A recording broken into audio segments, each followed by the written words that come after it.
새벽에 나오신 여러분 주님의 이름으로 환영하고 축복합니다. 앞에 옆에 서로 인사하겠습니다. 잘 주무셨습니까? 잘 주무셨습니까? 네.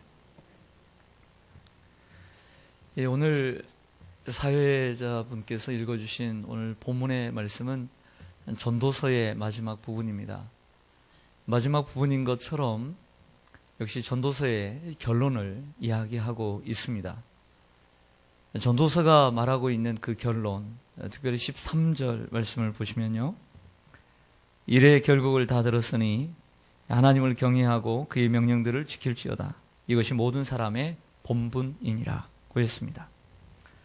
여기 사람의 본분이라는 말은 먼저 히브리어를 좀 살펴볼 필요가 있습니다.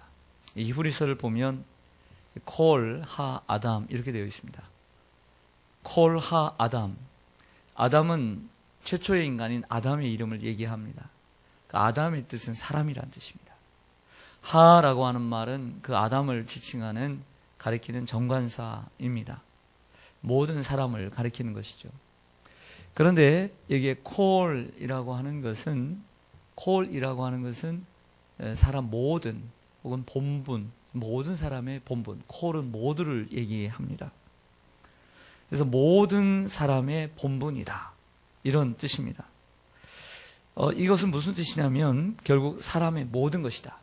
즉 콜은 모든이라는 뜻인데 사람의 모든 것이다. 라고 직역할 수가 있습니다. 의역하자면 사람의 전부라는 뜻이죠. 즉 사람에게 있어서 가장 중요한 것이라고 말할 수 있습니다. 결국 하나님을 경외하고 그의 명령들을 지키는 것이 사람의 전부요, 사람의 본분이라는 뜻입니다. 저는 여러분들에게 묻고 싶습니다. 여기에 여러분들 동의하십니까? 그리고 그렇게 믿고 정말 살아가십니까? 여러분 인생의 전부가 이것이라고 정말 믿고 살아가고 있는지 자신에게 물어보십시오. 양심에게 물어보십시오. 그렇게 되기를 소망합니다. 오늘 9절에서 10절을 보겠습니다. 9절 보시면 전도자 코엘렛은 지혜자이어서 여전히 백성에게 지식을 가르쳤고 또 깊이 생각하고 연구하여 잠언을 많이 지었으며 전도자 코엘렛은 힘써 아름다운 말들을 구하였나니 진리의 말씀들을 정직하게 기록하였느니라. 어떤 말씀들을 기록했다고요? 진리의 말씀들을 정직하게 기록했다라고 했습니다. 이 히브리어로 전도자는 코헬렛이라고 하는 말인데 어제 말씀드린 대로 전도서에만 7번, 오직 7번 기록되어 있는 단어입니다. 이 코헬렛, 사실 이 전도서 전체의 1장 초반절과 오늘 이 본문, 이 마지막 부분만 3인칭으로 기록이 됩니다. 그러니까 객관적인 입장에서 서론과 본론을 얘기하는 것이죠. 그리고 1장 중반절부터 오늘 12장 중반절까지는 이 전도자가 1인칭으로서 설교를 하는 내용입니다. 이런 형식으로 기록되어 있습니다. 이 코엘렛 전도자는 지혜자라고 이야기를 합니다. 그는 백성에게 지식을 많이 가르쳤고 잠언을 많이 지었다.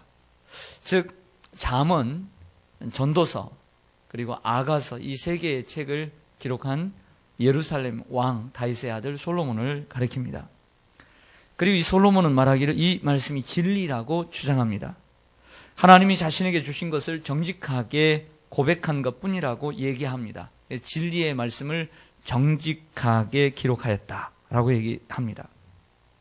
이렇게 말함으로써 이 전도서라고 하는 이 책이 진리라는 것이고 하나님의 말씀으로서의 권위를 지닌 책임을 보여주고 있는 것입니다. 이것은 개인적인 사담이 아니라 하나님께 계시를 받아서 그리고 쓴 진리이고 하나님의 권위가 있는 책임을 다시 한번 이 마지막 부분에 이야기해주고 있습니다. 11절과 12절을 보죠. 지혜자들의 말씀들은 무엇들 같고 찌르는 채찍들 같고 회중의 스승들의 말씀들은 이게 작은 글씨로 되어 있는데 이 히브리 본문에서는 이 말씀이라는 것은 없습니다. 그렇게 의역한 것입니다. 스승들은 이런 말이죠. 스승들의 말씀은 무엇과 같다. 잘 박힌 목 같으니 다 한 목자가 주신 바니라. 다 한 목자가 주셨다라고 하는 것은 다 하나님의 권위가 있는 책이라는 거죠. 내 아들아, 또 이것들로부터 경계를 받으라. 많은 책들을 짓는 것은 뭐가 없고, 많이 공부하는 것은 무엇을 피곤케 한다? 몸을 피곤케 한다. 그랬습니다. 저를 보시죠. 12절에 말씀하고 있는 이게 많은 책들, 여러 책들은 하나님의 말씀이 아닙니다. 하나님의 말씀을 가리키는 것이 아니라 세상의 책들을 가리키는 거예요. 세상의 책들. 이 세상의 책들은 하나님의 말씀과 달리 끝이 없다. 그랬습니다. 끝이 없다는 말은 무슨 뜻일까요? 만족함이 없다는 거예요. 끝이 없다는 말은 아무리 수많은 책들을 찾아 읽어도 만족함이 없다는 거예요. 마음속에 만족함이 없어요. 그래야 다른 책들을 찾게 되는 거예요. 또한 만족이 없이 계속 책을 읽기 때문입니다. 왜 그렇습니까? 진리가 없기 때문입니다. 그 수많은 세상의 책들에는 진리가 없어요. 진리는 하나님의 말씀 속에만 있기 때문이에요. 진리가 없다 보니까 그 책을 아무리 서점에 가서 수많은 책들을, 그 비싼 책들을 사서 읽어봐도 진리가 없다 보니까 또 만족함이 없는 거죠. 오직 진리가 너희를 자유케 하리라 그랬어요. 진리가 없으니까 자유함이 없는 거죠. 만족함이 없다 보니까 끝이 없으니까 또 다른 책을 읽고, 또 좋은 책이 없나 또 다른 책을 읽게 되는 거예요. 그래서 세상의 책들은 몸을 피곤하게 할 뿐이라는 것입니다.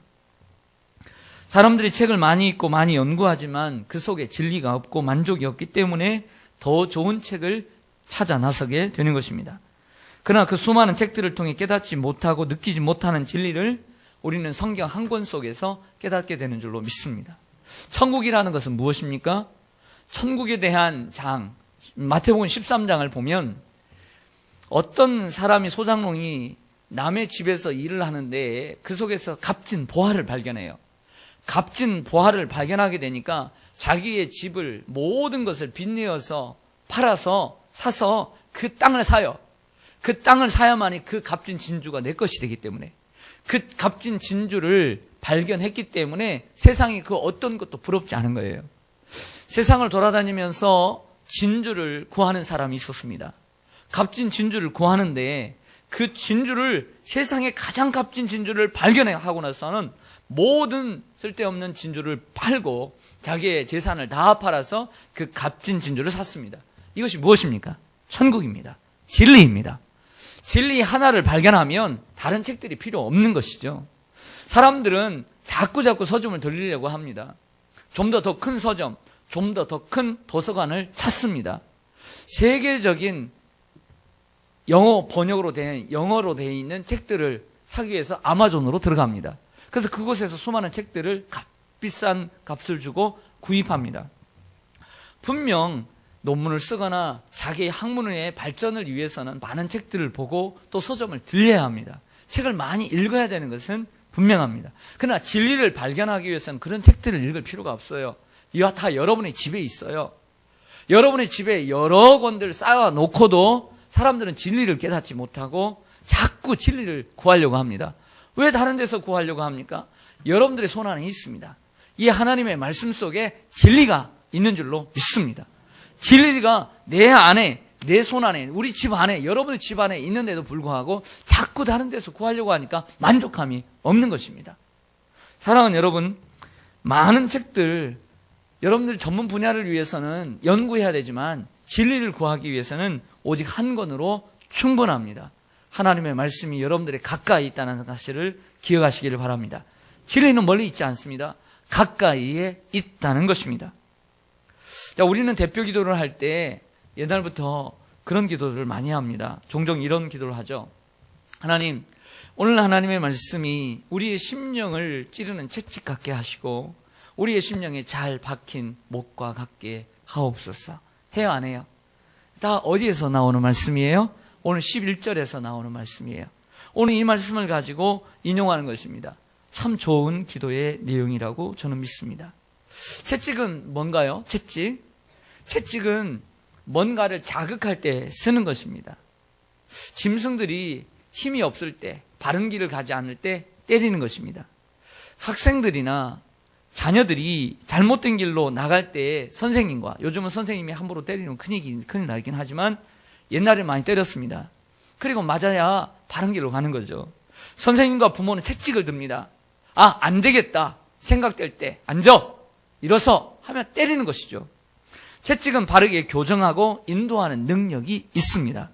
이처럼 하나님의 말씀은 우리가 하나님의 뜻을 깨닫고 행하도록 자극하는 채찍과 같다는 것입니다. 할렐루야. 그래서 이브리서 4장 12절에 하나님의 말씀은 살았고 활력이 있어 좌우의 날선 어떤 검보다도 예리하여 혼과 영과 관절을 찔러 쪼개기까지 한다고 한 것입니다. 하나님의 말씀은 이처럼 찌르는 채찍처럼 우리가 잘못된 길을 걸어가고 있을 때 깨닫게 하는 능력이 있는 줄로 믿습니다. 그리고 잘 박힌 못이라고 했습니다. 잘 박힌 못이란 찌르는 채찍과 동의어입니다. 찌르는 채찍과 같은 맥락에서 우리의 삶에 필요한 것을 얘기합니다. 여러분 이사를 가시면 이제 이삿짐 센터에서 다 필요한 곳에서 이건 여기 넣어주세요. 네, 이건 여기다 놔주세요. 이렇게 얘기하죠. 그리고 참 인심이 좋고 그러면 여기 참 못을 박아주세요. 우리가 정말 초보자들이 못을 박으려면 힘들잖아요. 그러면 전문가들이잖아요. 그러면 기계를 가지고 있거든요. 그럼 여기에다 딱 못을 박아주세요 하면 친절한 분들은 박아주고 갑니다. 못을 딱 필요한 곳에. 아니면 누가 다 해야 됩니까? 여러분들이 다 해야 됩니다. 못을 박아야죠. 여러분들 가정에 집에 보면 방마다 못이 있어요, 없어요? 못이 있습니다. 못이 싫은 사람들은 안 박는 경우도 있지만 대부분은 못이 있습니다. 자, 그 못들은 왜 못을 박습니까? 요긴하기 때문입니다. 요긴하게 쓰기 때문이죠. 가방을 걸어두거나 그리고 옷들을 걸어두는데 쓰게 되는 것입니다. 잘 박힌 못에 중요한 물건들을 거는 것처럼 인생의 모든 문제들이 하나님의 말씀의 근거를 가지고 해결된다는 의미인 것입니다. 사랑하는 성도 여러분, 하나님의 말씀이 여러분들에게 다가올 때 찌르는 채찍과 같고 잘 박힌 못과 같게 되기를 소망합니다. 여러분들의 삶의 문제들이 하나님의 말씀을 근거로 해결되기를 간절히 소망합니다. 13절과 14절을 보시죠. 자, 일의 결국을 다 들었으니 결론이란 뜻이죠. 하나님을 경외하고 그의 명령들을 지킬지어다. 이것이 모든 사람의 무엇이다? 본분이다. 이게 무슨 뜻이라고요? 그 사람의 모든 것이다. 가장 중요한 것이다 라고 하는 거예요. 사람이 살면서 가장 중요한 것이 무엇이냐라고 하는 것이죠. 사람의 모든 것이다. 하나님은 모든 행위와 모든 은밀한 일을 선악간에 심판하시리라고 말씀합니다. 저를 보시죠. 전도서 기자는 마지막에 사람의 본분을 두 가지로 얘기합니다. 첫째, 하나님을 경외하는 것. 둘째, 그의 명령들을 지키는 것. 이 두 가지가 바로 사람의 본분의 양대 산맥이라고 하는 거죠. 하나님을 경외하는 것은 하나님을 공경하고 그리고 두려워하는 것을 의미합니다. 그의 명령들을 지키는 것, 하나님의 말씀을 듣고 순종하는 것. 예수님의 산상설교의 마지막도 지혜로운 건축자와 우매한 건축자의 비유입니다. 인생은 집을 짓는 것과 같다. 하나님의 말씀을 듣고 순종하는 사람은 집을 반석 위에 세운 사람과 같다. 그러나 하나님의 말씀만 듣고 지키지 않는 사람은 하나님의 명령을 지키라고 했는데 지키지 않는 사람은 모래에 집을 지은 사람과 같다. 바람이 불고 비가 나고 땅속에서 창수가 났는데 마지막에는 어떤 것이 자기를 지킬 수 있겠느냐. 모래에 지은 집은 무너지는 것과 같다. 한순간에 무너지는 것이죠.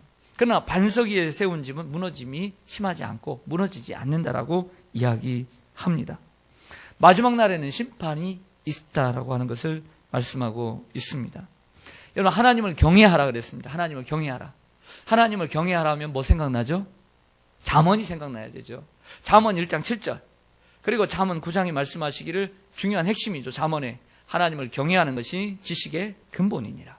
9장에는 뭐라고 얘기해요? 하나님을 경외하는 것이 지혜의 근본이니라. 이게 잠언이에요. 그래서 잠언을 가리켜서 지혜서라고 얘기합니다. 성경에는 시가서가 5가지 있죠. 욥기, 시편, 잠언, 전도, 아가서. 그중에 3권의 책인 욥기, 잠언, 그리고 전도서, 오늘 본문인 전도서, 이 3권의 책을 지혜서라고 얘기합니다. 그래서 신학교를 가게 되면 모세오경을 배우고 역사서를 배우고 그리고 선지서를 배우고 시가서를 배웁니다. 시가서 가운데 잘 가르쳐주는 분들은 지혜서라고 하는 책을 한 과목 속에 넣게 되는 것입니다. 참된 지혜가 무엇입니까? 여호와를 경외하는 것입니다. 언제 제가 설교를 드린 것처럼 욥기라고 하는 것은 욥이 고난을 받잖아요. 욥기의 주제는 무엇이냐면 하나님의 주권과 섭리를 인정하는 지혜를 가리키는 것입니다. 잠언은 무엇입니까?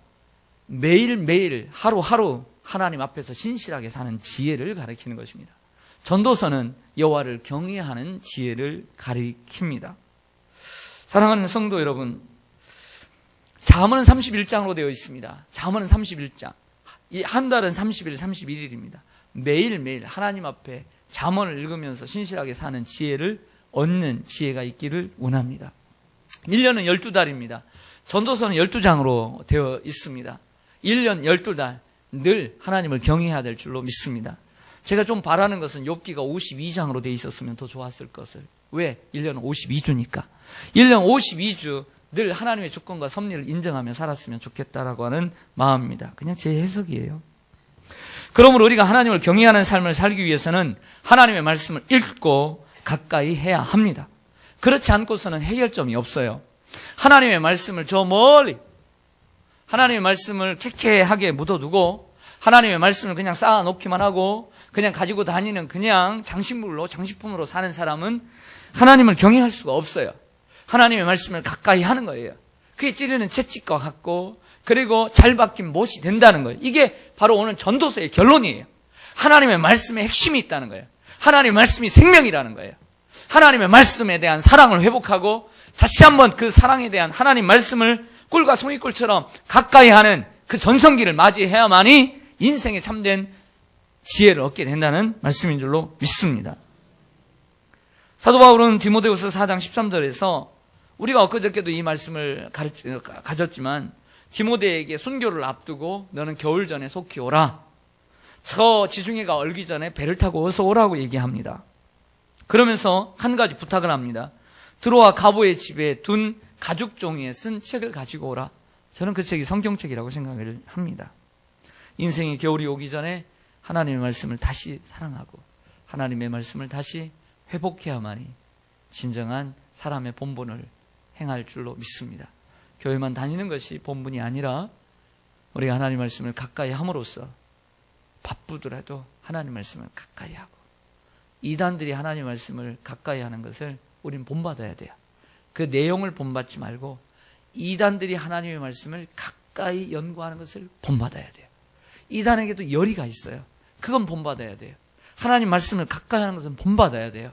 열심히 공부하는 것은 본받아야 돼요. 수요예배 나와서 열심히 공부하는 것 본받아야 돼요. 그런 거 본받아야 돼요. 본받아야 돼요. 본받을 것을 놓치면 안 돼요. 하나님 말씀을 가까이 하게 되기를 소망합니다. 청년 때의 지식으로 여러분 평생 동안 울고 먹으려고 하지 말고 하나님 말씀을 날마다 배워야 될 줄 믿습니다. 목회자도 신학교에서 배운 걸로 울고 먹으려고 하면 안 돼요. 매일매일 성경을 연구해야 돼요. 그래야 성도님들에게 필요한 때를 따라 필요한 양식을 나눠주는 것처럼 성도들도 날마다 배워야 될 줄로 믿습니다. 그러므로 신앙생활이 날마다 우일신 날마다 새로워지게 되는 것입니다. 말씀을 정리하겠습니다. 저도 그렇고 우리도 그렇고 오늘 하나님의 말씀을 통해 경종을 받습니다. 하나님을 경외하고 그 말씀을 지키는 것, 이것이 사람의 본분인 줄로 믿습니다. 여러 가지 일을 하는 것, 저는 여러분들이 이 자리에 나와서 하나님을 경외하며 하루를 시작하는 것, 이것이 가장 큰 본분이라고 믿습니다. 세상의 일이라고 나쁜 것은 아니에요. 그것도 하나님의 일이죠. 그 속에서 하나님의 말씀을 읽고 그 속에서 사람을 만나면서 주님의 복음을 증거하는 것, 그게 또 사람의 본분인 줄로 믿습니다. 하나님을 경외하고 또 나가서도 하나님을 경외하고 만나는 사람들에게 주의 말씀을 지킴으로 또 전함으로써 그 살아가는 것, 그것이 또한 사람의 본분인 줄로 믿습니다. 오늘도 복된 하나님을 경외하는 복된 하루가 되시기를 주님의 이름으로 간절히 축원합니다. 아멘. 기도하겠습니다.